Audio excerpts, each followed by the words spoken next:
परम पावन श्री वृंदावन धाम।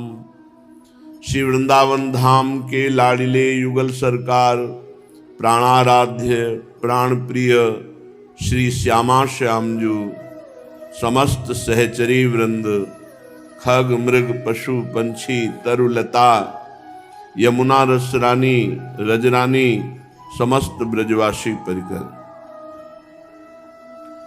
भगवान की अहेतुकी कृपा से मानव जन्म मिलता है। और मानव जन्म में जब भगवान की विशुद्ध कृपा फलीभूत होती है तब साधु संग मिलता है। सत्संग मिलने का मतलब है हमारे जन्म की पूर्णता। जब हमारे जन्म की, मरण की, दुर्गति की, नाना प्रकार की अशांत वृत्तियों की अंत होने की वृत्ति होती है तब हमें साधु समागम मिलता है। साधु समागम मिला और हम अपने को परिवर्तन न कर पाए। प्रायः लोग समझते हैं संत महात्माओं के आशीर्वाद से सब काम हो जाता है। संतों का आशीर्वाद उनकी वाणी है। अगर उनकी वाणी हम अक्षरशः अपने जीवन में उतार पावे तो बिना मांगे आशीर्वाद है, और उनकी वाणी के विरुद्ध चले तो चाहे जो कुछ कर लो, चाहे हाथ रखवा लो, चाहे पैर रखवा लो, ये सब नाटकबाजी से कुछ नहीं होता। स्वयं को परिवर्तन में लाना पड़ेगा, स्वयं को भजन करना पड़ेगा, स्वयं को मन इंद्रियों की विलास से हटना पड़ेगा। अगर नहीं हटे तो किसी का आशीर्वाद काम नहीं करेगा। ये भ्रम है लोगों को कि हम भोगें विषय, करें मनमानी, आचार्यवाणी, गुरुवाणी, संतवाणी, इनका हम आदर न करें, इनके अनुसार ना चलें तो कभी मंगल नहीं हो सकता, कभी आप सुख नहीं प्राप्त कर सकते। ये सब बाहरी व्यवहार है। दंडवत प्रणाम आशीर्वाद ये व्यवहार है, ये परमार्थ नहीं है। परमार्थ में दूसरी वस्तु ही नहीं तो किसको दंडवत, दूसरी वस्तु ही नहीं है तो किसको आशीर्वाद। शुद्ध परमार्थ परमात्म स्वरूप है, आत्म स्वरूप है। अपने आप की क्या दंडवत, अपने आप को क्या नमस्कार। ये बाहरी व्यवहार में प्रायः लोग फंसे रहते हैं, पर साधक को इससे उबरना चाहिए। साधक हर समय जो अपने आराध्य देव के चिंतन में तन्मय है, निरंतर नाम चल रहा है, दिमाग पूरा का पूरा नाम में लगा दो। ऐसा नाम में सामर्थ्य है कि आप सोच सकते हैं कि यदि हमारा मन बुद्धि नाम में लगेगा तो संसार के काम नहीं हो पाएंगे। ऐसा नहीं है। बहुत प्रवीणता पूर्वक संसार के कार्य होंगे और निरंतर नाम जब चलेगा। आप अभ्यास करके देखिए। रसखान गोविंद ही यूं भजिए ज्यों नागरिको चित गागरी में। ब्रजवासिनी गोपियां कई मटकी अपने सर पर रखकर गांव बाहर से जल लाती, एक हाथ में रस्सी बाल्टी, एक हाथ में गागर, और ऊपर भी 2-3 मटकी सर पे रख के। पर उनकी पूरी मनोवृत्ति मटकी में है और आपस में सखियों से बात करती हैं, हंसती हैं, चल रही हैं, पर मनोवृत्ति केवल मटकी में। तो रसखान गोविंद ही यूं भजिए ज्यों नागरिको चित गागर में। ब्रजवासिनी ब्रज युवती की चित्त वृत्ति जैसे गगरी पे रखी हुई है। अगर जरा सा उसका बैलेंस बिगड़े तो पूरे नीचे गिरेंगे आके। पर वो हंस रही हैं, बात कर रही हैं, चल रही हैं, पर चित्त वृत्ति वहीं रखी हुई है। ऐसे हमारी चित्त वृत्ति काम काज करते हुए नाम में लगे, प्रभु के नाम में। यह कलिकाल मलायतन मन कर देख विचार, श्री रघुनाथ नाम बिन नाहिन आन आधार। विचार करके देख लो, कलयुग की ऐसी मलिनता है कि और कोई साधन परिपक्व अवस्था तक नहीं पहुंचा सकता, बीच में ही भ्रष्ट हो जाता है जी।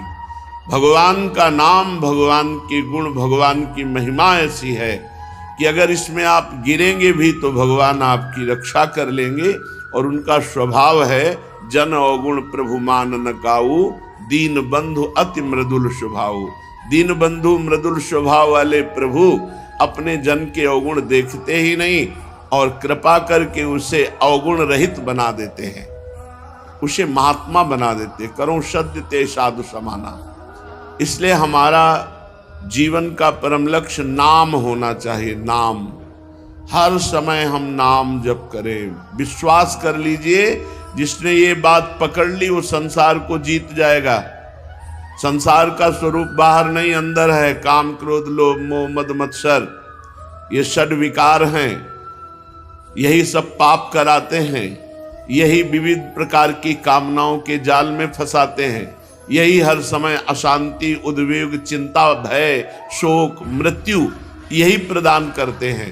इसलिए इनसे मुक्त होने के लिए हमें अंदर चाहिए साधन, अंदर हृदय का साधन। बाहर के सारे कार्य करते हुए अंदर यदि नाम जप नहीं चल रहा तो जैसे सर्प की बांबी पर लाठी मारने से सर्प में कोई फर्क नहीं पड़ता, वो सुरक्षित अंदर बैठा रहता है। अंदर प्रहार चाहिए, अंदर। तो अंदर प्रहार है यहाँ काम क्रोध लोभ मोह मद मत्सर को मारने के लिए नाम। नाम गरज रहा है नाम। हरि नाम जितना आप जपेंगे उतना ही अंदर आप निर्विकार होंगे, और जितना नाम भूलेंगे उतने विकार आपके ऊपर सवार रहेंगे। और जो नाम जपते नहीं हैं उनकी तो चर्चा ही नहीं, वो तो पशु हैं। मनुष्य रूप में मनुष्य रूपेण मृगाश्चरन्ति, मनुष्य रूप में वो पशु विचर रहे हैं। और सही पूछो तो मृत जीवन है उनका, मृत जीवन। जो अमृत में नाम नहीं पाते, अमृत में नाम का पान नहीं करते, वो मृत जीवन है। जिन हरि भगति हृदय नहीं आनी, जीवित सौ समान ते प्राणी। जो हर कष्ट सहते हुए, ये सहना पड़ेगा। भगवान ने आदेश किया है, चाहे जितने तपस्वी हो भजनानंदी हो, अपने प्रारब्ध को मिटाने की चेष्टा मत करो। प्रारब्ध को भोग लो और नाम जप से भगवत प्राप्ति कर लो। ये बात सबकी समझ में नहीं आएगी। प्रारब्ध को भोग लो, सुख दुख में प्रारब्ध को भोग लो और नाम जप के द्वारा भगवान की प्राप्ति कर लो, परम पद परमेश्वर की प्राप्ति कर लो। यदि नाम जप का प्रयोग दुखों के मिटाने के लिए किया तो दुख की जड़ नहीं मिटेगी। एक आध दुख मिटा दोगे फिर उससे और दुख प्रकट होंगे। और यदि आपने प्रारब्ध को भोगने का निश्चय करके नाम जप किया तो दुख की जड़ मिट जाएगी, दुख की जड़ मिट जाएगी। जन्म जन्म के हमारे किए हुए कर्म संस्कार नाम जप से भस्म हो जाते हैं। बहुत बहुत अगर हम भगवान से अपने दुख मिटाने की बात ना कहें तो सीधे भगवान की इच्छा में हमारी इच्छा मिल जाएगी और जीवन मुक्त हो जाओगे।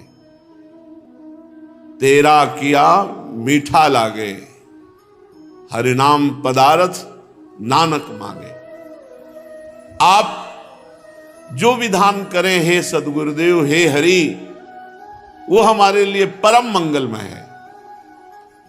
और भागवत में एक श्लोक में उसका भावार्थ है कि जो हर समय भगवान की कृपा की बाट जो होता रहता है, कि हमारे ऊपर बड़ी कृपा है, बड़ी कृपा है, हे हरि और कृपा करो जिससे मैं निरंतर आपका नाम जप करूं। और अपने आए हुए सुख दुख में प्रारब्ध को भोग लेता है तो भगवान के परम पद को ऐसे प्राप्त हो जाता है जैसे पिता की संपत्ति पर पुत्र का अधिकार हो जाता है। इसलिए उत्तम भागवत उत्तम साधक वही है जो अपने प्रारब्ध मिटाने की बात न सोचे, आए हुए प्रारब्ध को भगवान का दिया हुआ प्रसाद मानकर भोग ले और नाम जप करते हुए परम पद में आरूढ़ हो, भगवत प्राप्त हो। पर प्रायः साधक कामना के अधीन हो जाता है। लेकिन जो रोज सत्संग सुनते हैं, सत्संगी जन हैं, वो इस बात को धीरे धीरे विवेक के द्वारा समझ लेते हैं कि शरीर तो छूटेगा ही, आज नहीं तो कल नष्ट हो जाएगा। इसके लिए चिदानंद नाम का प्रयोग क्यों करें? प्रभु के नाम का प्रयोग इसके लिए क्यों करें? जो मरेगा ही उसके लिए क्यों प्रयोग करें? नाम को तो अविनाशी पद प्राप्ति के लिए प्रयोग करें। इसलिए हिम्मत करके, धैर्य रखकर, सहनशील होकर, तितिक्षु होकर जो दुख आए उसे सह लो और खूब नाम जप करते हुए भगवान को प्राप्त हो। श्रीपाद प्रबोधानंद जी महाराज कह रहे हैं, मधुर मधुर नाना पुष्प सौरभ्य लुभ्यन, मधुर मधुर भृंग श्रेणी झंकार रम्यम, मधुर मधुर गायत कोकिलम शारिकीरैर, मधुर मधुर घुष्ट प्राण बंधु प्रबंधम। ये वृंदावन धाम है, यहाँ हर समय मधुर मधुर बंशी नाद होता रहता है, मधुर मधुर कोकिला कुहकती रहती है, मधुर मधुर मोर नाद कर रहे हैं, मधुर मधुर भौरों की जो श्रेणी की श्रेणी है वो सब गुंजार कर रहे फूलों पर। मधुर मधुर नाना पुष्प सौरभ्य लुभ्यन, मधुर मधुर भृंग श्रेणी झंकार रम्यम। जूथ के जूथ भौरे पुष्पों का पराग पान करके गुंजार कर रहे हैं। प्रभु श्री कृष्ण मधुर मधुर मुरली वादन कर रहे हैं। प्रभु के श्री अंग की कांति, श्याम मेघ की कांति और उनके वंशी नाद को सुनकर मोर कुहुक रहे हैं। मधुर मधुर गायत कोकिलम शारिकी रही, मधुर मधुर कोकिला और शुक तोता वैसे ही गायन कर रहे हैं। मधुर मधुर घुष्ट प्राण बंधु प्रबंधम। आहा, हमारे प्राण बंधु श्री युगल किशोर के मधुर मधुर गान सब कोई कर रहे। भंवरे, कोकिला, कीर, शारिका, मयूर, ये सब झुंड के झुंड हमारे प्राण बंधु श्री श्यामा श्याम के नाम और लीला का गायन कर रहे हैं। मधुर मधुर राधा किंकरी क्लिप्त संयम, मधुर मधुर राधा कृष्ण के ली निकुंजम, मधुर मधुर तत्प्रेमोन्मदान्धालि वृंदम, मधुर मधुर वृंदारण्य में वास्त्रितोष्मी। मधुर मधुर पुष्पों को चयन करके, कोमल कोमल पुष्पों को चयन करके, कोमल कोमल पत्तों को चयन करके, किसलय कहते हैं उसे, जो अभी नवीन एकदम कोमल अरुण वर्ण लिए हुए, उनसे मधुर मधुर स्वभाव वाली सखियां सैया की रचना करती है। कोमल किसलय दल और नवीन नवीन पुष्पों का पराग और कोमल कोमल पुष्पों की पंखुड़ियों से नवीन लता मंदिर के नीचे सुंदर सैया की रचना करती है। और मधुर मधुर राधा कृष्ण केली निकुंजम, मधुर मधुर नवनिभृत निकुंज में श्री श्यामा श्याम उस नवीन सैया पर विराजमान होकर के विनोद कर रहे।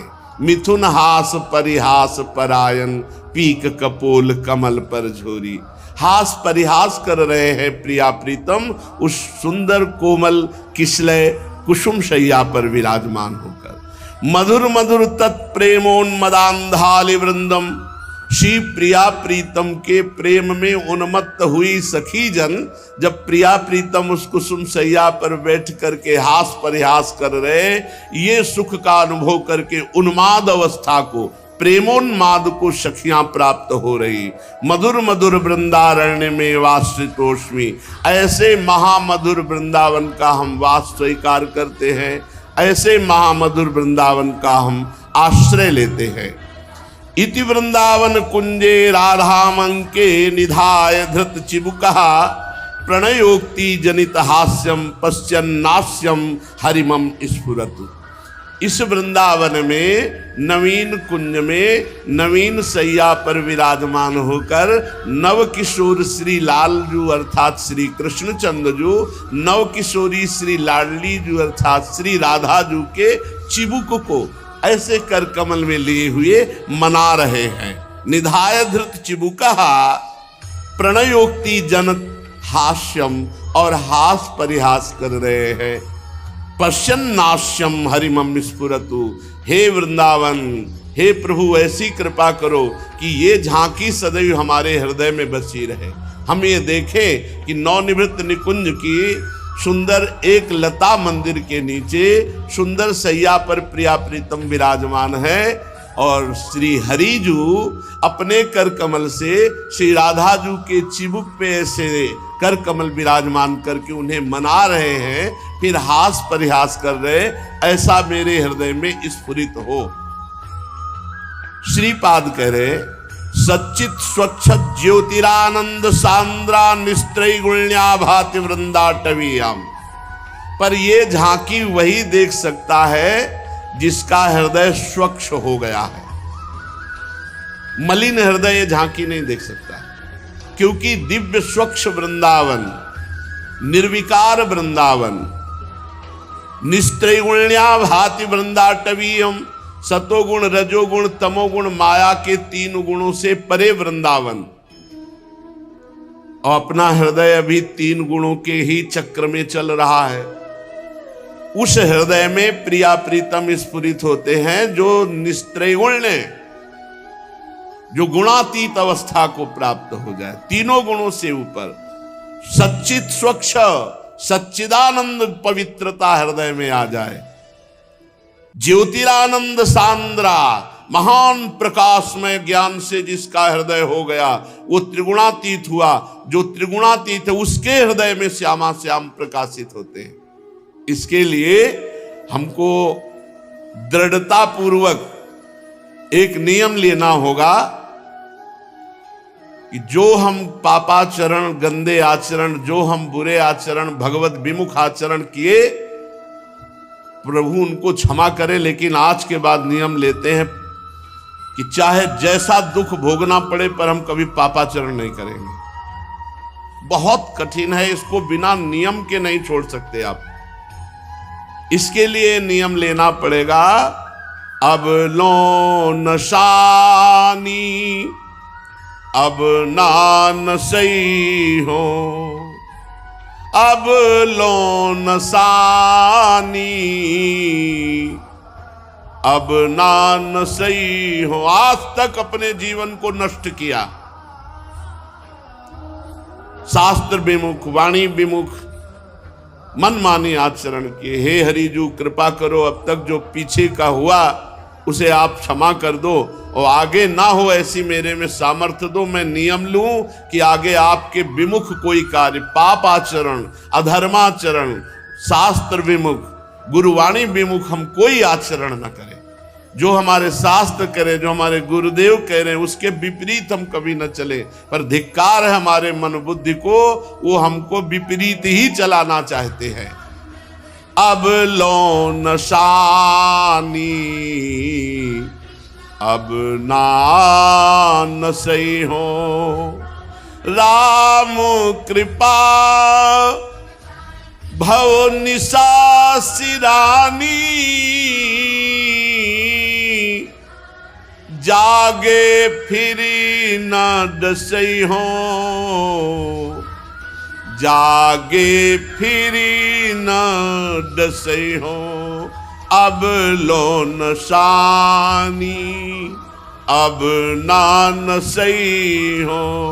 भगवान की कृपा से सत्संग मिला, सत्संग से हमारे अंदर विवेक जागा। अब मैं जाग चुका हूं, अब बिस्तर नहीं बिछाऊंगा पापाचरण वाले, अब नहीं सोऊंगा इस अज्ञान की निशा में, अज्ञान रूपी रात्रि में अब नहीं सोऊंगा। भगवान की कृपा से मैं जाग गया हूं, मुझे सत्संग मिल गया, शास्त्रों का स्वाध्याय, साधु संग।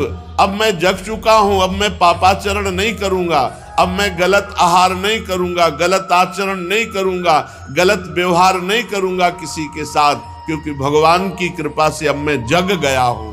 अभी तक सो रहा था मोह निद्रा में, अज्ञान में, अब नहीं सोऊंगा। राम कृपा भव निशा सिरानी, भगवान की कृपा से अब ये अज्ञान रूपी रात्रि खत्म हो गई है। अब मैं इस संसार रूपी माया रूपी रात्रि में जग गया हूं, अब सो नहीं रहा हूं, अब कभी गलत आचरण नहीं करूंगा। ये केवल नियम लेने से ही नहीं होगा, इसके साथ नाम जपना होगा।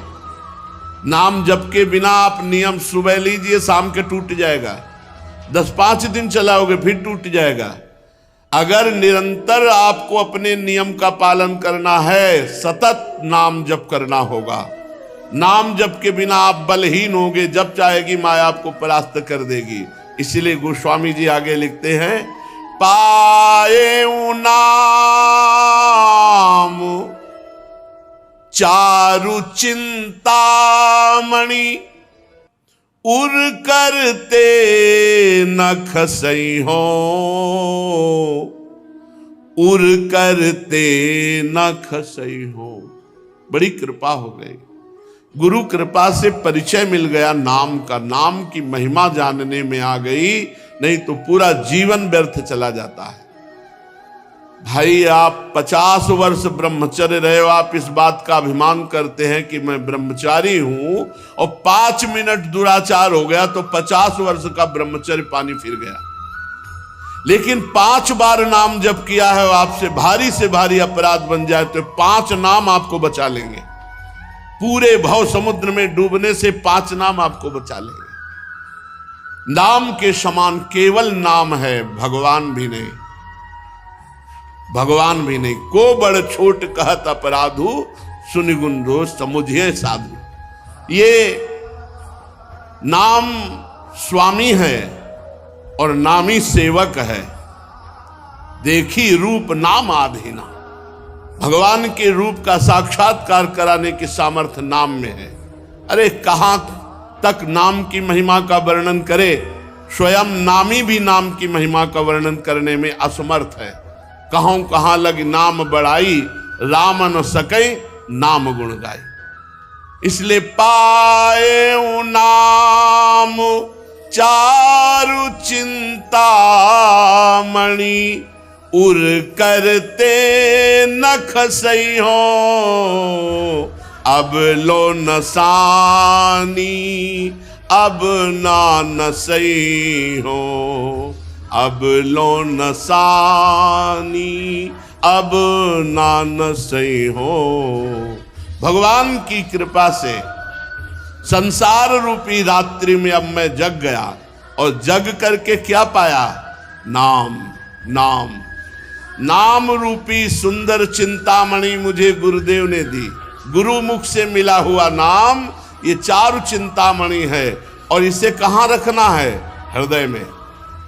उर करते न खसयो, हृदय रूपी हाथ से कभी से जाने नहीं दूंगा।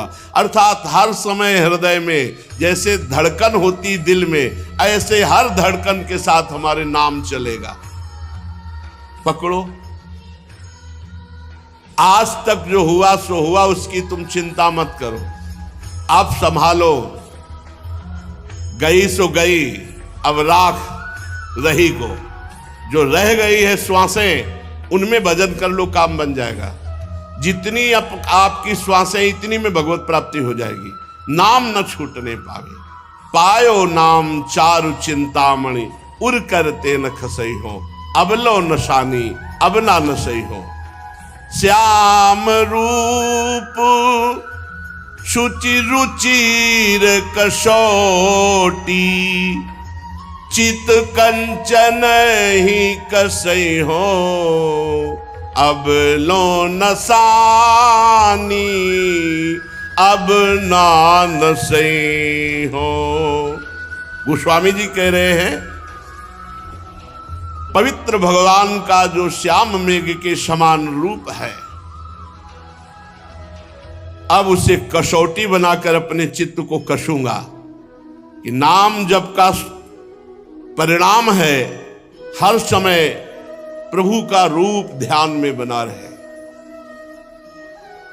देखो जानकी जी कैसे अशोक वाटिका में विराजमान है।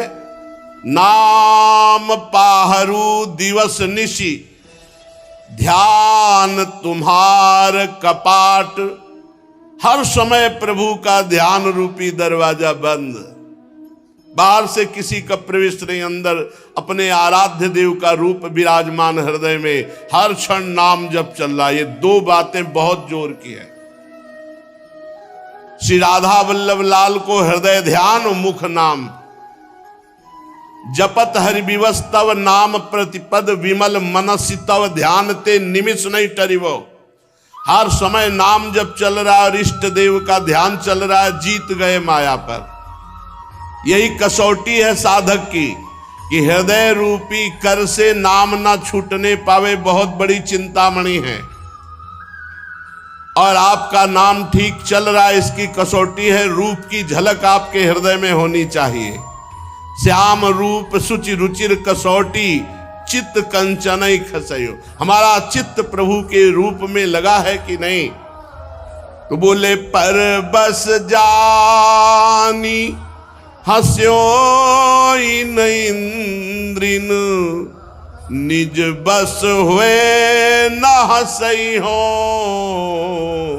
अब लो नसानी अब ना नसई हो। गोस्वामी जी कह रहे हैं इन इंद्रियों ने हमें गुलाम बना लिया था, अधीन कर रखा था।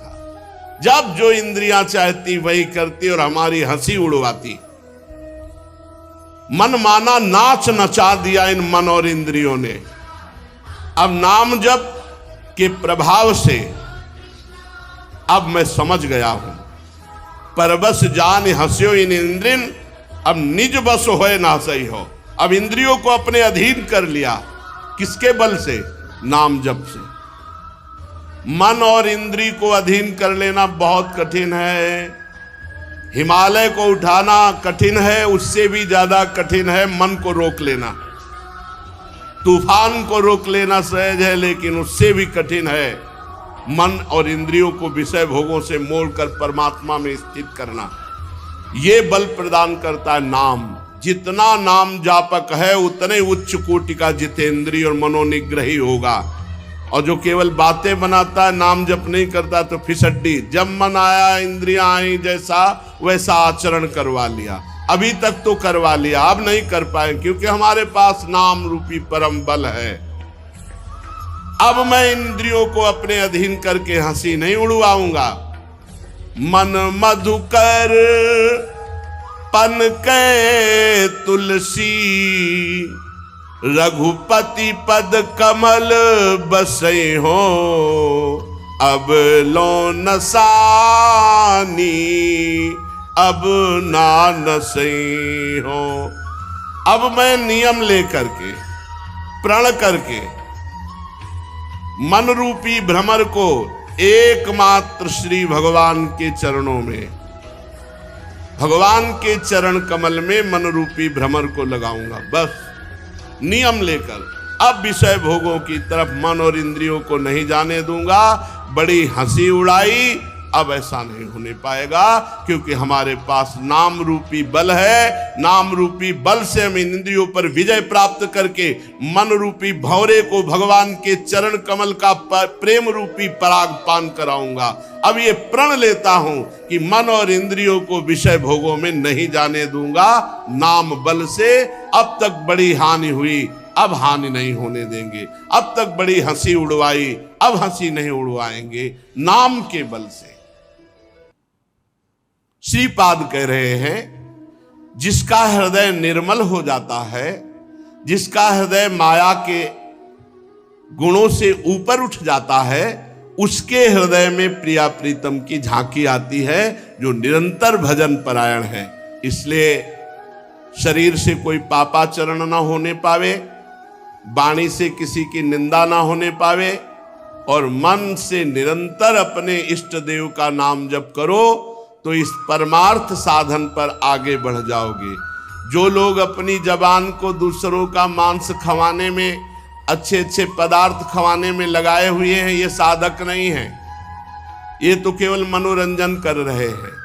जो दूसरों के मांस का भक्षण करते हैं, चाहे वो कहाँ कहीं भी कोई भी हो, जो अपनी जबान को अच्छे अच्छे पदार्थ पवाते हैं, वो कोई भी हो, भजन में रुचि नहीं होगी। अंतर का भजन तभी चलेगा जब सतोगुणी भोजन पाओगे, सात्विक भोजन पाओगे, कम भोजन पाओगे। अति लघु भोजन पाने वाले का बहुत शीघ्र ही भजन सिद्ध होता है। और ये जो प्याज, लहसुन, मांस, मछली, ये सब तमोगुणी भोजन, ये भजन में रुचि नहीं होने देता, ये एक तार भजन नहीं होने देता। इसके लिए सतोगुण चाहिए। सतोगुणी वस्त्र, सतोगुणी आहार, सतोगुणी जल, सतोगुणी व्यवहार, सतोगुणी शास्त्रों का स्वाध्याय, तभी आप गुणातीत अवस्था को प्राप्त होंगे। और गुणातीत ही परमेश्वर के परम पद को प्राप्त होता है, भगवत प्रेम को प्राप्त होता है, तत्व ज्ञान को प्राप्त होता है। चलते हैं श्रीमद् भागवत महापुराण। प्रसंग चल रहा है, धर्मराज युधिष्ठिर जी ने श्री देवर्षि नारद जी से पूछा, सनातन किसे कहते हैं? सनातन धर्म क्या है? तो सनातन परमेश्वर को कहते हैं, सनातन वेद को कहते हैं, सनातन धर्म ग्रंथों को कहते हैं, और उनके अनुसार जो चलता है वही सनातन है। 30 लक्षण सनातन धर्म के कल वर्णन किए गए। उस सनातन धर्म की शाखाएं हैं। सनातन धर्म मूल 30 लक्षण, उसकी शाखाएं जैसे ब्राह्मण,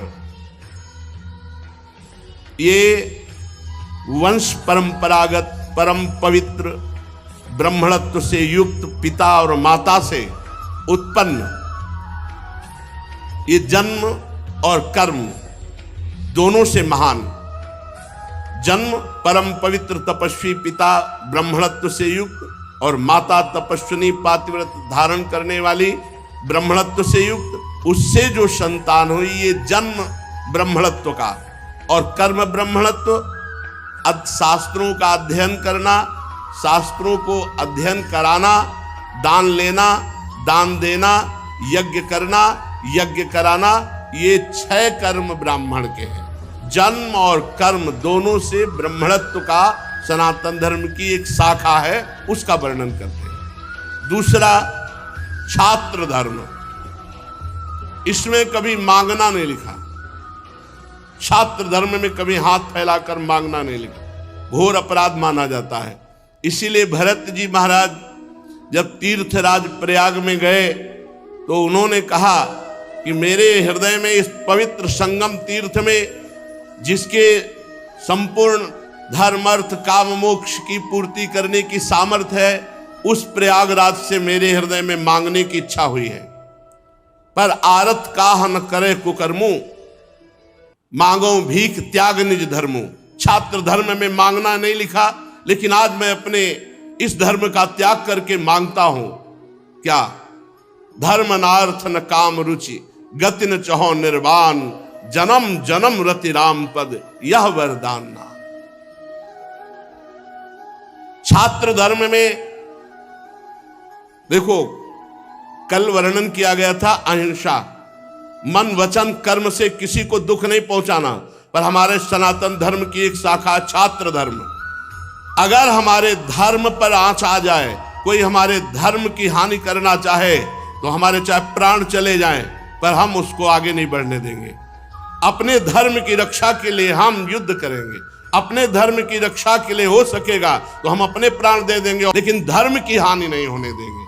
हमारा धर्म ऐसा न समझा जाए कि वो बलहीन है इसलिए क्षमा करता है, नहीं, एक सीमा है क्षमा की। हम मन से, वचन से, शरीर से किसी को कष्ट नहीं देंगे, लेकिन हमारे धर्म शास्त्र, हमारे गुरुजन, हमारे धर्म के ऊपर यदि किसी की आंख उठी और वो हमारे प्रति अभद्र व्यवहार करेगा, तो छात्र धर्म लागू हो जाएगा और वो उसका विनाश करने के लिए समर्थ है। अर्थात अपने धर्म की रक्षा के लिए हम युद्ध भी कर सकते हैं, अपने धर्म की रक्षा के लिए हम दंड देने में समर्थ हैं। ऐसा सनातन धर्म का छात्र धर्म है, उसमें मांगना नहीं लिखा है। अवसर आने पर वो अध्ययन करना, अध्ययन कराना, दान देना, यज्ञ करना, यज्ञ कराना, ये कर सकता है, लेकिन दान लेना नहीं। और अपने धर्म की रक्षा के लिए युद्ध करना। और वैश्य धर्म, इसमें गोरक्षा, कृषि, व्यापार आदि के द्वारा जीविका चलाना। और शूद्र धर्म, इसमें द्विजातियों की सेवा और उनके द्वारा सेवा धर्म के द्वारा अपनी जीविका का निर्वाह करना। जो उत्तम ब्रह्म ऋषि हैं उनकी 4 प्रकार की जीविका निर्वाह के लिए वार्ता, शालीन, यायावर, शिलोंच। वार्ता, शास्त्र का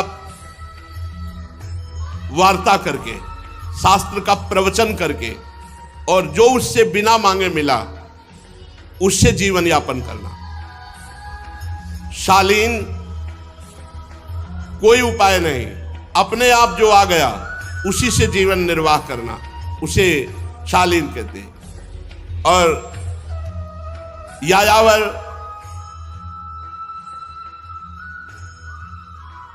भूख लगी भिक्षान्न के द्वारा। और शीलोंच, जो खेतों में, बाजार उठ जाने के बाद किसान के अन्न ले लेने के बाद जो दाने बनते हैं उन दानों को एकत्रित कर लिया और पूरे साल भर उनसे जीवा। वो शीलोंच महान तपस्वी।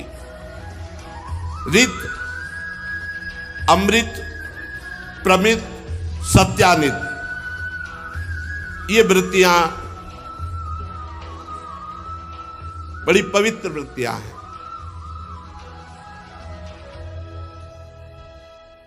श्वान वृत्ति का कभी किसी भी ऋषि को अवलंबन नहीं करना चाहिए।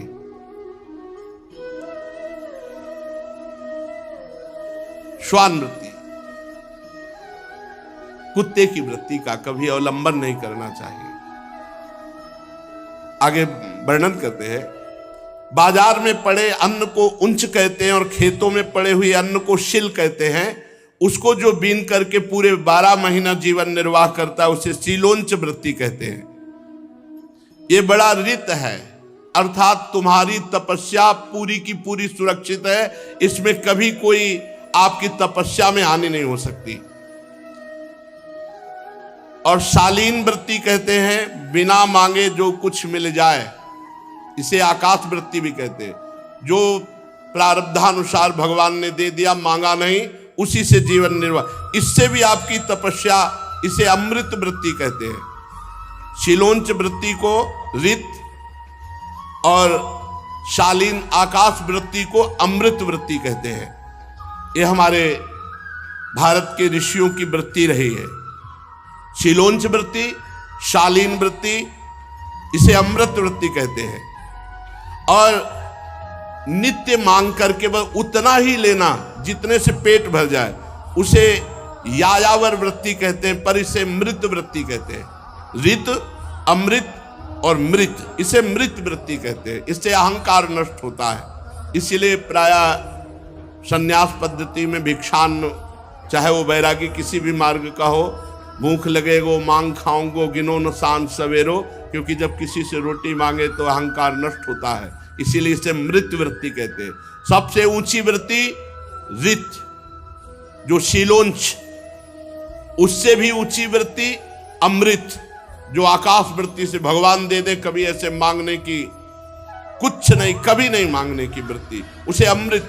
और जो मांग करके केवल रोटी पेट भरता है और रात दिन भजन करता है, वो अहंकार रहित महात्मा होता है, उसे मृत वृत्ति कहते हैं। और प्रमित, वार्ता आदि करके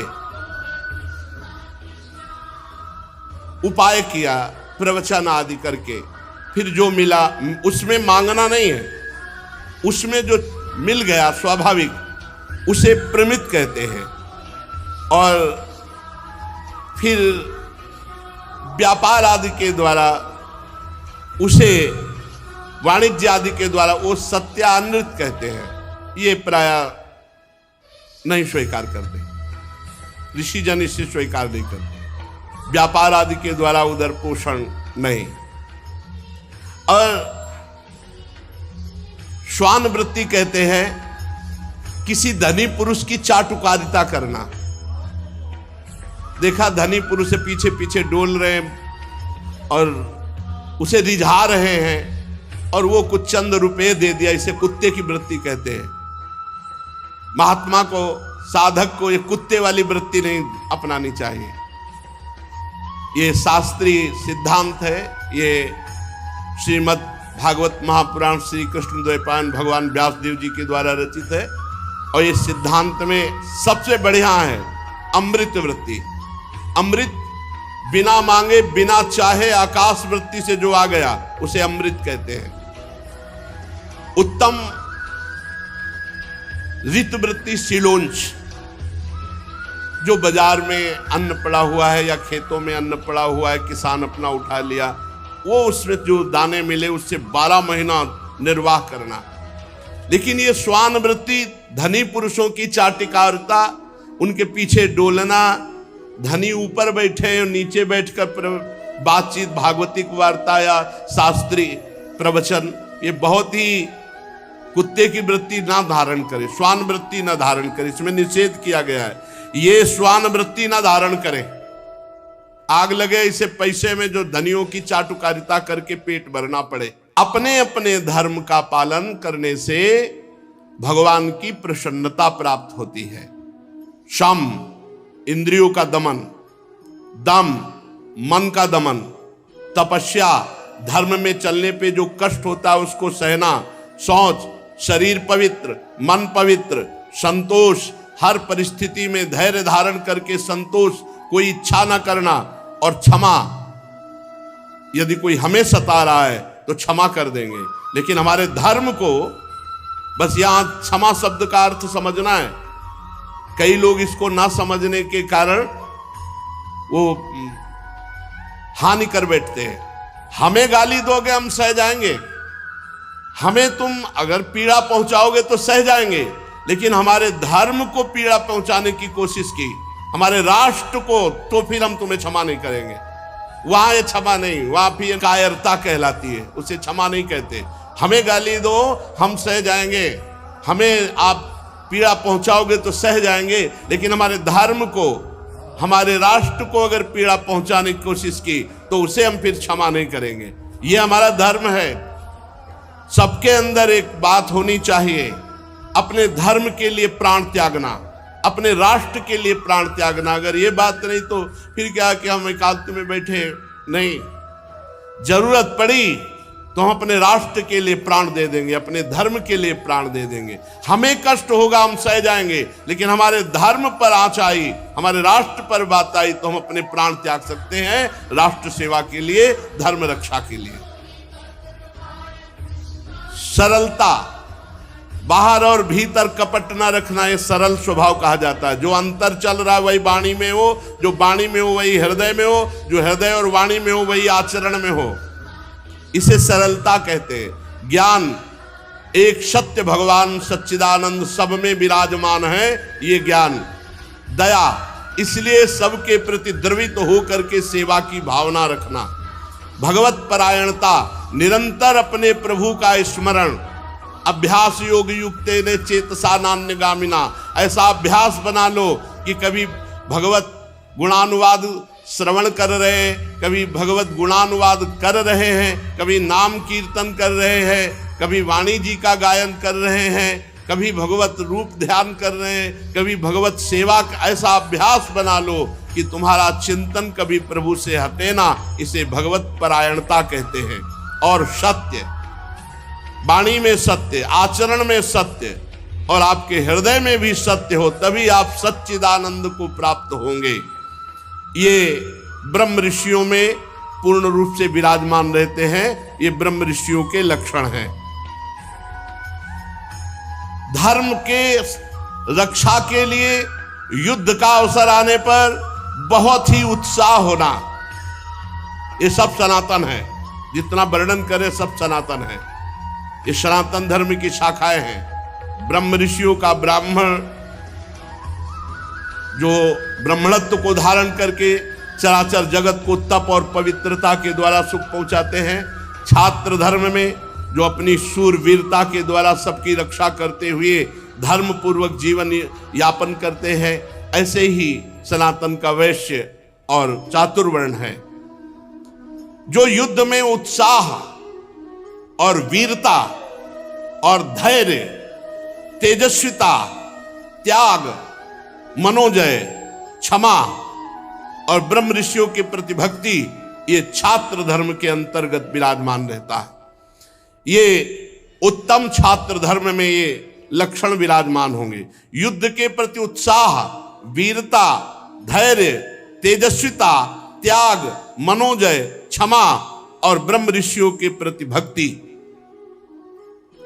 देवता, गुरु और भगवान के प्रति भक्ति, अर्थ, धर्म और काम, इन तीन पुरुषार्थों की रक्षा, आस्तिकता, उद्योगशीलता और व्यवहार निपुणता, ये वैश्य धर्म के लक्षण हैं। सबके सामने विनम्र रहना, पवित्र स्वभाव रखना, स्वामी की निष्कपट सेवा करना, मंत्रों से रहित यज्ञ करना, चोरी ना करना, सत्य तथा गौ आदि की रक्षा करना, ये चतुर्वर्ण के लक्षण हैं। पूछा था कि स्त्री का क्या धर्म है।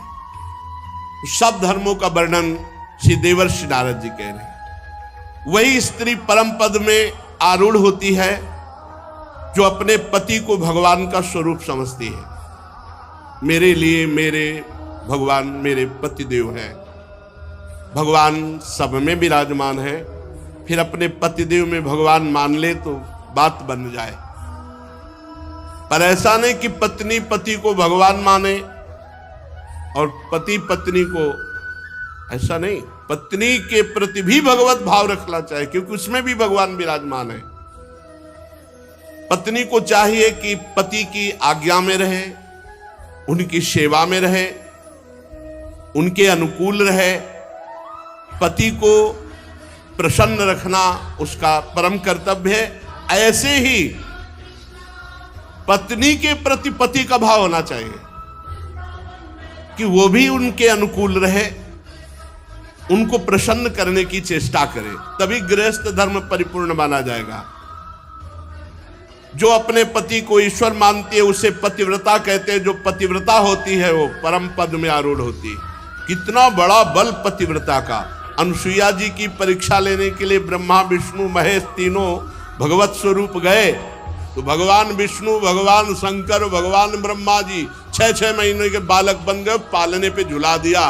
पर ब्रह्म परमात्मा को एक पतिव्रता ने पालने पे झुला दिया।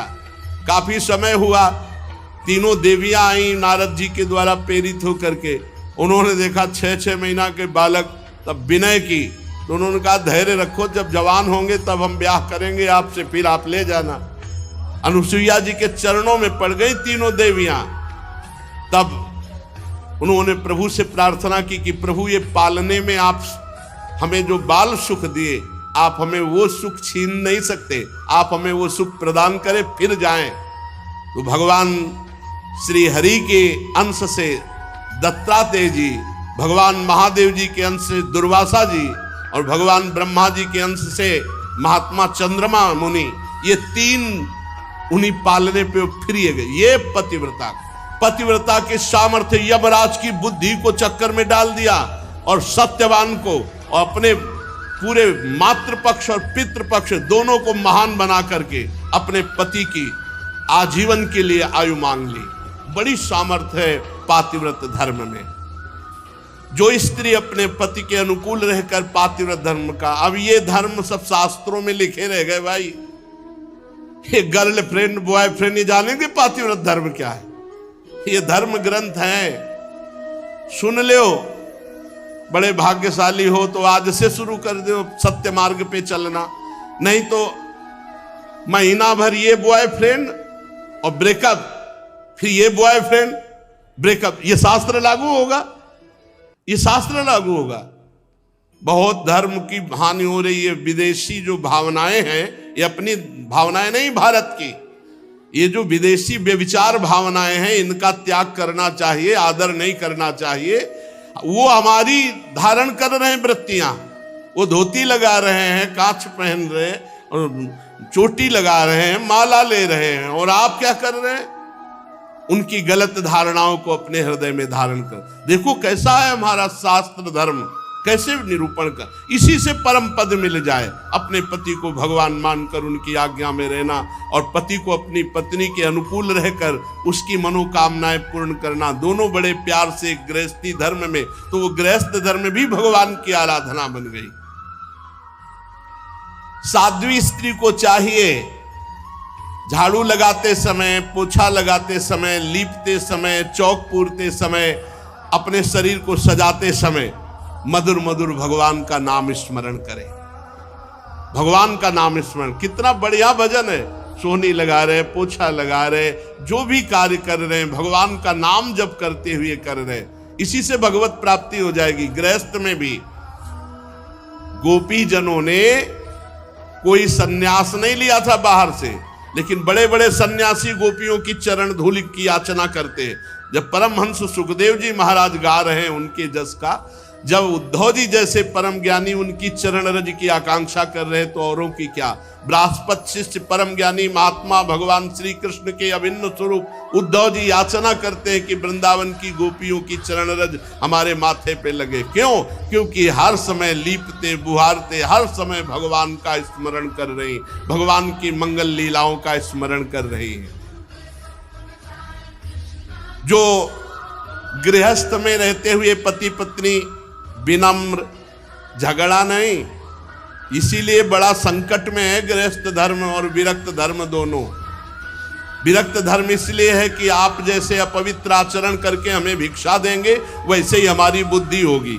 अगर अधर्म आचरण करके दोगे तो हमारी बुद्धि भ्रष्ट हो जाएगी। अधर्म आचरण क्यों? अन्न खा रहे हैं, जैसा खाए अन्न वैसा बने मन। अगर आप धर्म से कमा कर एक रोटी हमें देंगे, वो जब हम खाएंगे तो हमारी बुद्धि भजन करेगी। और गृहस्थ धर्म में जब तक पवित्रता नहीं है तब तक सब बेकार है। देखो, ना मन पवित्र, ना तन पवित्र, ना विचार पवित्र, तो क्या गृहस्थ धर्म? कैसे गृहस्थ धर्म? बहुत खतरे पे है ये जो चल पड़ा ना बॉयफ्रेंड गर्लफ्रेंड, ये बहुत खतरे का नहीं समझ पा रहे लोग। एक स्त्री एक पति में नहीं टिक पाएगी, एक पति एक पत्नी में नहीं टिक पाएगा, क्योंकि उसकी बाल्यावस्था से अभ्यास बनी है अलग अलग वृत्तियों वाली। कैसे वो पवित्र हो पाएंगे? कैसे उनकी पवित्र संतानें होंगी? कैसे कुल परंपरागत धर्म का निर्वाह होगा? ये कलिकाल बड़ा मलिन है। बहुत ऐसे ऐसे चल पड़े हैं नाटक नौटंकी जिससे धर्म का बड़ा ह्रास है। जो विनम्र है, विनयी है, गृहस्थ इंद्रिय संयमी है।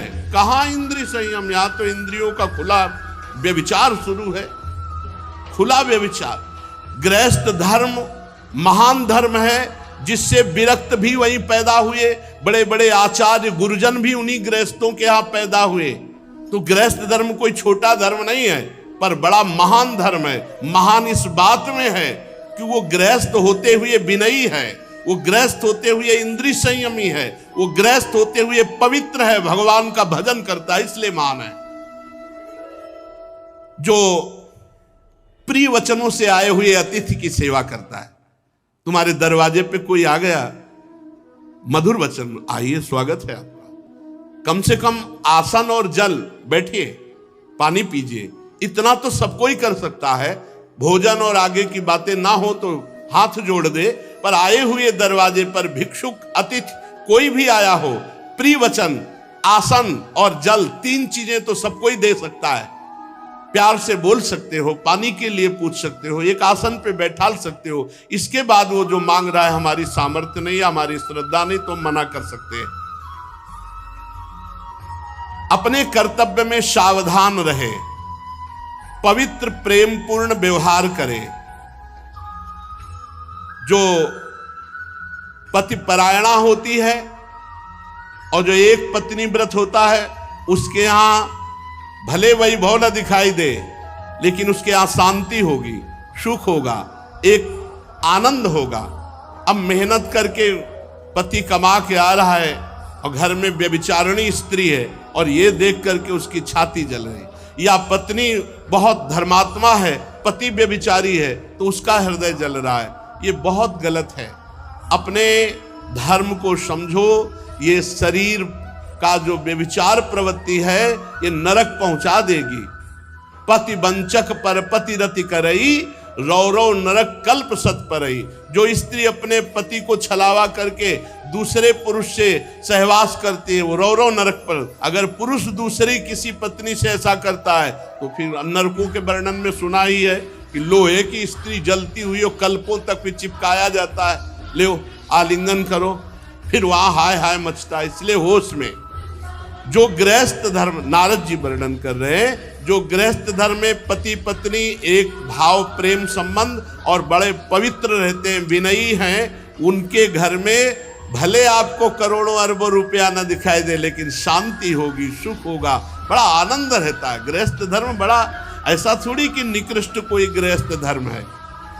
युधिष्ठिर जी जो चोरी नहीं करते और जो पाप कर्म नहीं करते, वो अपने आप शांति और सुख को प्राप्त होते हैं। पर सावधान रहे, चोरी करना और अन्य पाप कर्म करना, इनसे अपने आप को बचावे। श्री देवर्षि नारद जी कहते हैं, जो धर्म से चलता है तो कुल परंपरागत लक्ष्मी चलती रहती है। ध्यान दीजिए, दीपक की तरह भले जले, लेकिन जो धर्म से धन कमाते हैं उनका परिवार सुखी रहेगा। और ये जो अधर्म से घूस लेकर इधर उधर, फिर उनका जो है वो भले हाइलोजन की तरह एक बार जले, लेकिन फ्यूज पक्का हो जाएंगे, पक्का नष्ट हो जाएंगे, परिवार तितर बितर हो जाएगा, सब नष्ट हो जाएगा। इसलिए अधर्माचरण करके गृहस्थ का पालन करने की कोशिश ना करे। भले धर्म से नमक रोटी खाने को मिले, आप धर्म से चलें। ये भारतवर्ष वेददर्शी ऋषि मुनियों का देश है। ये गर्व का विषय है, हम भारतवासी हैं। ये सब देशों जैसा यहां व्यवहार नहीं है, पशुता, आसुरी प्रवृत्ति, केवल इंद्रियों का पोषण, ऐसा नहीं। ये धर्म का पालन करने वाला देश है। एक प्रसंग में भाई जी ने लिखा था कि अकबर सम्राट जब राजपूतों को परास्त किया तो सैकड़ों लाशें बिछी हुई थी। रात्रि के समय कुछ अंगरक्षकों के साथ वो ये देख रहा था, खुशी मना रहा था कि बहुत से राजपूतों को मारा गया। तो उसी में देखा कि एक नवीन अवस्था का राजकुमार दीपक लेकर शवों के चेहरे को देख रहा है। तो आवाज लगाई, सावधान। तत्काल तलवार खींच करके खड़ी हो गई। वो कोई राजकुमार नहीं थी, वो राजकुमारी थी। नजदीक अकबर अपने साथियों के साथ गया, कौन हो तुम? तो उसने बताया कि मैं क्षत्रिय राजकुमारी हूं। तो यहां रणभूमि में कैसे? तो उनका मेरे ब्याह का अमुक राजकुमार से संबंध निश्चित हो चुका था और वो रणभूमि में मारा गया। तो मैं उसे देख रही हूं कि उसका शव मिल जाए तो मैं सती हो जाऊं। उनका ब्याह तय हुआ था। बोले हाँ, हम भारतीय नारी हैं, एक बार जिसको अपना पति स्वीकार कर लिया, जीवन उसी को समर्पित कर देती है। ये हमारे यहाँ की परंपरा। वो होश उड़ गए उसको कि अभी ब्याह हुआ नहीं, ब्याह की बात तय हुई थी और ये शव ढूंढने आई उसके साथ अपने शरीर को नष्ट कर देने की। ये पूर्व की बात। ये हमारा भारत देश है जहां अपने संबंधों के, अपने चरित्रों की पवित्रता है यहाँ, और उसी के बल से परम पदा प्राप्ति। ये पशुता थोड़ी थी, ये पशुता तो अभी कुछ वर्षों से आई हुई है। धर्म पूर्वक पाणी ग्रहण संस्कार करके किसी एक को स्वीकार, आजीवन निर्वाह करो, ये हमारे यहाँ की पद्धति रही। जो धर्म से चलता है, कुल परंपरागत, उसके यहां श्री वैभव सुख शांति बनी रहती है। अब युधिष्ठिर जी ने पूछा, ब्रह्मचर्य, गृहस्थ, वानप्रस्थ, सन्यास, ये 4 आश्रम हैं। इसमें गृहस्थ का तो वर्णन किया, अब ब्रह्मचर्य आश्रम का और वानप्रस्थ आश्रम का और सन्यास आश्रम का क्या स्वरूप है? तो देवर्षि नारद जी कहते हैं, हे धर्मराज, ब्रह्मचारी चाहे कोई भी हो, गरीब या बड़े घर का या किसी भी वर्ण का, गुरुकुल में सब ब्रह्मचारी माने जाते थे। पहला आश्रम सबका ब्रह्मचर्य है। जब तक ब्याह ना हो तब तक ब्रह्मचर्य जो रहे तो उसका जीवन एक अलग होगा। आप देखना, उसकी संतानें एक दिव्य होंगी। लेकिन हमें लगता है कि दसियों हजार में 10,000 में नहीं, 10,000 में कोई एक ऐसा निकले तो निकले, नहीं तो बहुत है कि ब्याह ना हुआ हो तब तक वो ब्रह्मचर्य रहा हो। अब जो समय चल रहा है 10,000 में कि ब्याह ना हुआ हो और वो 20-22 वर्ष तक ब्रह्मचर्य रहा हो, ये तो मतलब अलौकिक पुरुष का अवतार समझो, अलौकिक पुरुष का अवतार समझो। अगर वो ऐसा गुरुकुल में निवास करना, ये तो प्रथा ही खत्म हो चुकी एक तरह से, कहीं कहीं ऐसा है, लेकिन उसमें भी कह रहे 10,000 में कोई ऐसा बिरला होगा जो किसी प्रक्रिया से अपने ब्रह्मचर्य को जब तक ब्याह नहीं हुआ तब तक नष्ट नहीं किया। गुरुकुल में निवास करना ब्रह्मचारी को अपनी इंद्रियों को वश में करना होता है। वो गुरु जी के सामने अपने को दास के समान समझे, गुरुदेव के चरणों में सुदृढ़ अनुराग रखे और गुरुदेव का हित कैसे हो, उनको सुख कैसे पहुंचे, ऐसा कार्य करना चाहिए। जो ब्रह्मचारी है उसका प्रधान धर्म है गुरु सेवा, गुरु चरणों में अनुराग और गुरु के सामने अपने को बहुत दीनहीन दास मानना और अपनी इंद्रियों को बहुत सावधान रखना। गुरु सेवा तभी पूर्ण होती है जब मान त्यागी होता है। गुरुपद पंकज सेवा तीसरी भक्त अमान, अमान होकर गुरु चरणों की सेवा करना, ये विशेष जीवन को प्रकाशित करने वाली बात है।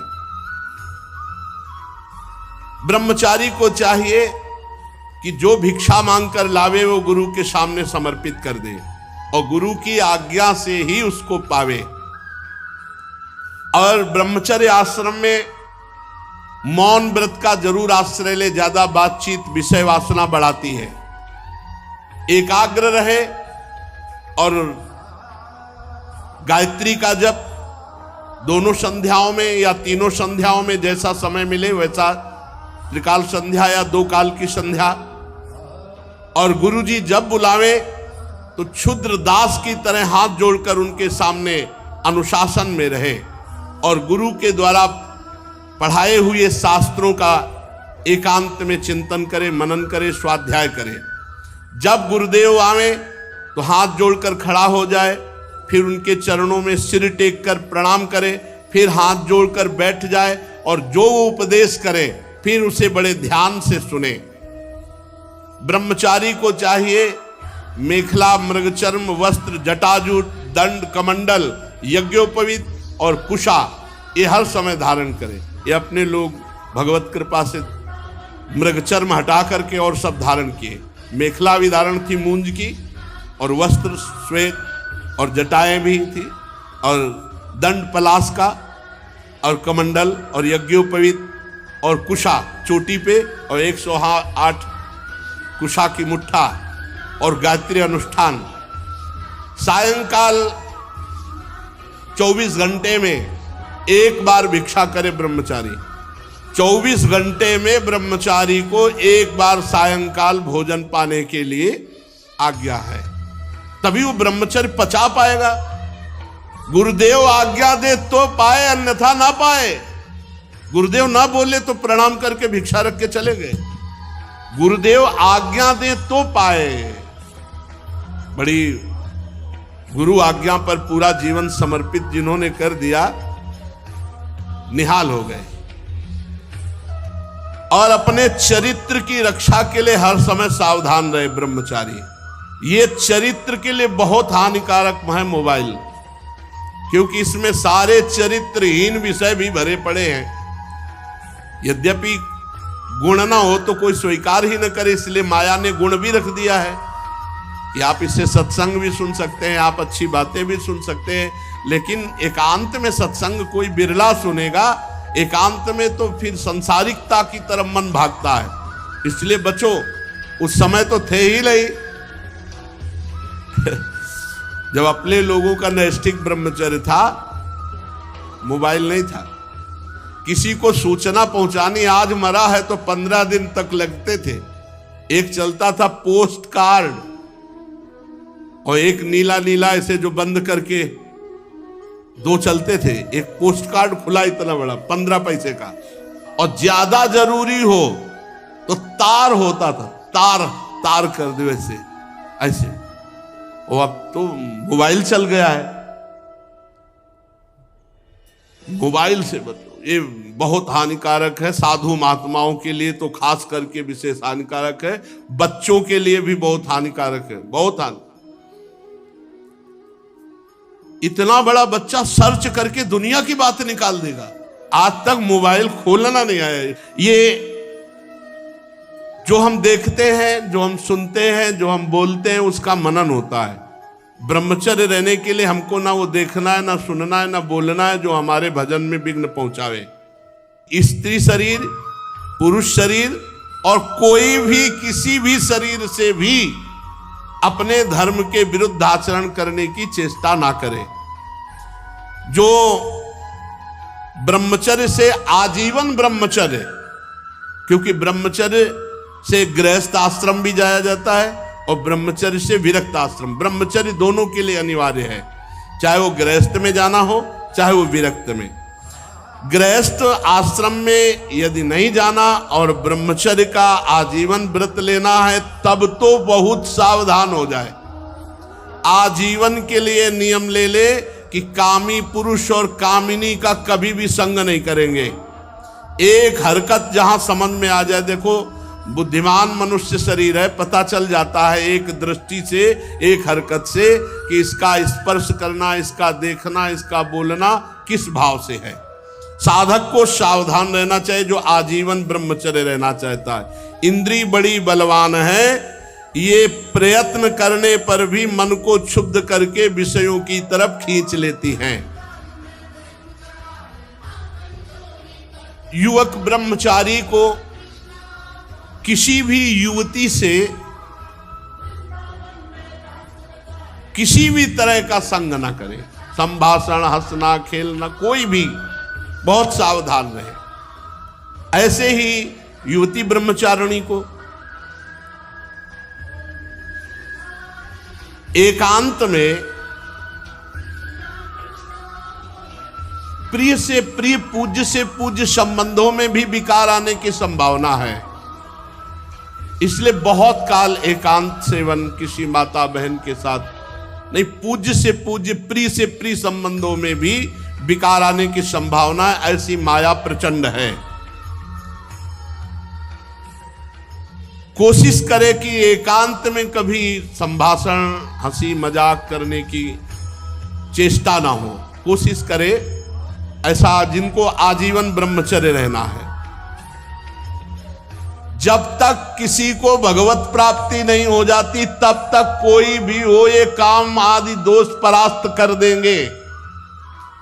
जब तक आत्म साक्षात्कार तत्वबोध नहीं हो जाता या भगवान का दर्शन नहीं हो जाता, तब तक होश में नहीं। स्वात्मा रामम विषय मृग तृष्णाम भ्रमयति, जिसे आत्मज्ञान हो जाता है, आत्मबोध हो जाता है, उसे कभी भोग कभी आकर्षित कर ही नहीं सकते। ऐसे जिसे भगवान का दर्शन हो जाता है, भगवत साक्षात्कार, फिर वो रमा विलास राम अनुरागी, तजत बमन जीव जन बड़भागी। बड़भागी जन भगवान के बमन के समान भोगों का त्याग कर देते हैं। जब तक मैं पुरुष हूं ये स्मृति रहे, तब तक होश में। जब ये सुधि चली गई मैं कौन हूं, तब बात बनेगी। चाहे वो ब्रह्म बोध में हो और चाहे वो भक्ति में हो। ब्रह्म नहीं, माया नहीं, नहीं जीव नहीं काल, अपनी हूं सुधि ना रही, एक रहो नंदलाल, अब विषय नहीं गिरा सकते जित संग दोषा। यदि कोई अपने अभिमान में आकर स्त्री संसर्ग करेगा तो उसमें भोग बुद्धि हो जाएगी और वो नष्ट हो ही जाएगा। इसलिए अपने धर्म की रक्षा के लिए सदैव सावधान रहे ब्रह्मचारी। अगर अब कोई गृहस्थ ना जा करके ब्रह्मचर्य पूरा जीवन निर्वाह करके फिर सन्यास में, तो सन्यासी के लिए विहित है कि गृहस्थ में उतनी देर ही टिके जितनी देर भिक्षा पानी है। बाहर ये गृहस्थों के घर जाकर उनके कपड़ों में शयन करना, उनके शयन के आसनों में, ये बिल्कुल उचित नहीं है और ऐसा हमने कभी नहीं देखा। जैसे अपने घर संत सन्यासी महात्मा आते थे तो घर में बस भिक्षा पाए और बाहर निकल पड़े। एक बैठक थी जहां गाय बंधती थी, वहीं एक खपरेला था, तखत पड़े थे, वहां शयन करते थे। या गांव में जो मंदिर है, या स्कूल पाठशाला, ऐसे या एक कोई बड़ा वृक्ष है उसके नीचे शयन करना। ऐसा नहीं कि गृहस्थों के घर में उनके शयन वाले सैया में शयन, ये नहीं, सिद्धांत नहीं, विरक्त के लिए सिद्धांत नहीं, ग्रंथों में लिखे रह जाएंगे भाई। बहुत बातें तो ग्रंथों में लिखी रह जाएंगी, आचरण में उतारने वाले तो बहुत ही कम मिलेंगे। जो ब्रह्मचर्य विरक्त, वो कभी शरीर में तेल ना लगावें, आंखों में कभी सुरमा ना लगावें, कटिंग सेटिंग नहीं, दो ही हैं, या पूरा मुंडन और या पूरे बाल रखना। बीच में सेटिंग कटिंग करना ये नहीं है, सिद्धांत में नहीं। तेल ना लगावे, पूरा जीवन हो गया, कहीं चोट लग गई हो तब लगाया गया वो बात अलग है, नहीं इस शरीर को पूरा जीवन हो गया, 13 वर्ष की अवस्था से लिख लेते, कभी किसी विशेष परिस्थिति में मालिश की गई हो वो बात अलग हम कह रहे। नहीं, पूरे जीवन में कभी तेल नहीं लगाया, कभी पूरे जीवन में साबुन नहीं लगाया, और फिर और तो बात ही अलग है। और या वृंदावन के सिवा कभी पेस्ट नहीं किया, कोई मंजन नहीं किया, गंगा जी की बालू हुई मंजन थी। तो जो विरक्त, तो उसे चाहिए कि तेल ना लगावे, साबुन ना लगावे, उपटन ना लगावे, और स्त्रियों के चित्र ना रखे, चित्र ना देखे। मोबाइल में तो चित्र क्या, पूरी फिल्म भरी है, बहुत संभल के। कोई भी विरक्त अखाद्य पदार्थ न पावे, जैसे मांस है, मद्य है, अंडा, बिल्कुल अखाद्य पदार्थ न पावे। और भगवत प्रसादी, गुरु प्रसादी पुष्प आदि के अलावा श्रृंगार के लिए इत्र है, पुष्प है, कोई सजावट है, ये न धारण करे। जैसे ये चंदन है तो श्री जी का कल जो श्रृंगार हुआ था वो